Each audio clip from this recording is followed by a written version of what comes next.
kepikiran nggak sih soal keajaiban yang terjadi tiap kita baca sesuatu?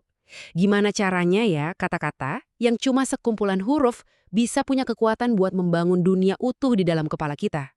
Nah, hari ini kita bakal bongkar rahasia di balik sihir itu.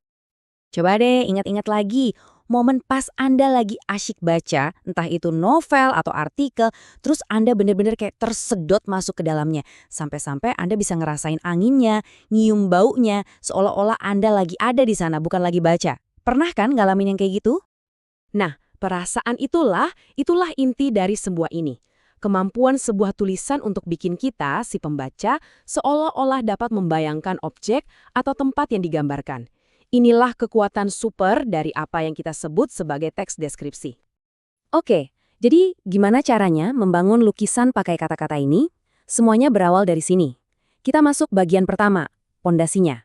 Kita bakal lihat sama-sama cetak biru yang jadi dasar dari setiap cerita yang keren.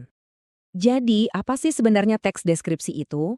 Gampangnya gini, tujuannya itu bukan sekedar ngasih tahu, tapi buat nunjukin. Teks ini melukis sebuah gambaran pakai kata-kata yang super detail dan hidup, sampai bisa nyentuh indera dan emosi kita langsung.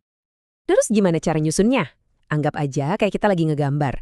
Kita pasti punya ide pokok kan? Itu subjek utama gambar kita. Nah, habis itu kita tambahin ide pendukung, detail-detailnya, arsirannya, warnanya, yang bikin gambar itu jadi benar-benar hidup. Dan ternyata ya, posisi kita naruh ide pokok itu penting banget. Itu pilihan strategis. Bisa aja kita taruh di depan, belak-belakan, itu namanya paragraf deduktif. Atau kita bisa bangun suasana dulu, bikin penasaran, terus ide pokoknya kita simpan di akhir. Itu namanya induktif. Ada juga yang di awal-akhir, atau malah di tengah. Tiap pilihan ini ngubah cara pembaca menikmati cerita kita. Oke, fondasi udah kuat nih. Sekarang, kita harus pilih sudut pandang kamera kita. Cerita ini mau kita lihat dari mata siapa? Salah satu yang paling sering dipakai dan paling kuat itu sudut pandang orang pertama. Jadi, pas penulis pakai kata aku atau saya, kita sebagai pembaca seolah-olah diajak masuk ke dalam kepala dan hatinya. Kita cuma bisa lihat apa yang dia lihat dan ngerasain apa yang dia rasain. Inilah yang bikin hubungannya jadi personal banget. Contoh paling gampangnya apa? Iya, buku harian. Itu kan isinya catatan pribadi banget soal kejadian dan perasaan kita sehari-hari. Mentah, jujur, dan personal. Pas banget kan?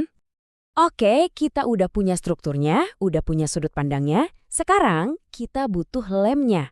Sesuatu yang nggak kelihatan, tapi penting banget buat nyambungin semua bagian biar cerita kita terasa utuh dan masuk akal.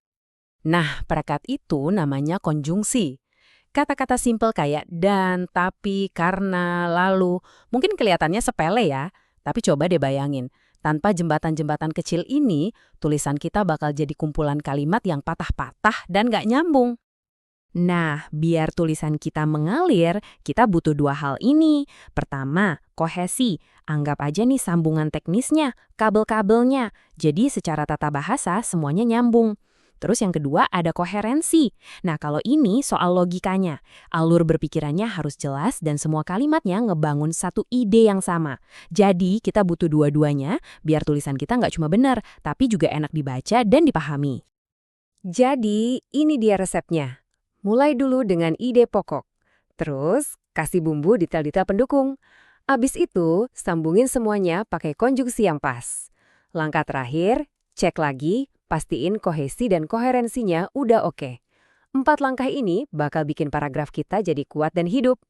Struktur udah oke, alirannya udah lancar. Sekarang saatnya kita pilih palet warnanya. Maksudnya, ya kita pilih kata-kata yang pas biar tulisan kita makin bersinar.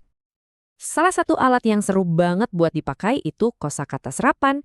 Ini tuh kata-kata yang kita pinjem dari bahasa lain, entah bahasa daerah atau bahasa asing. Kenapa? Soalnya kadang ada konsep yang unik banget dan cuma bisa dijelasin pakai kata itu. Ini tuh kayak bumbu spesial yang bikin masakan kita jadi beda dan lebih kaya rasa. Contohnya nih kata matrilineal. Coba bayangin, kita butuh berapa kalimat buat ngejelasin konsep sistem kekerabatan yang garis keturunannya ditarik dari pihak ibu? Panjang kan? Nah, dengan kata serapan ini, boom. Satu kata aja udah cukup buat ngegambarin ide yang kompleks itu. Efisien banget.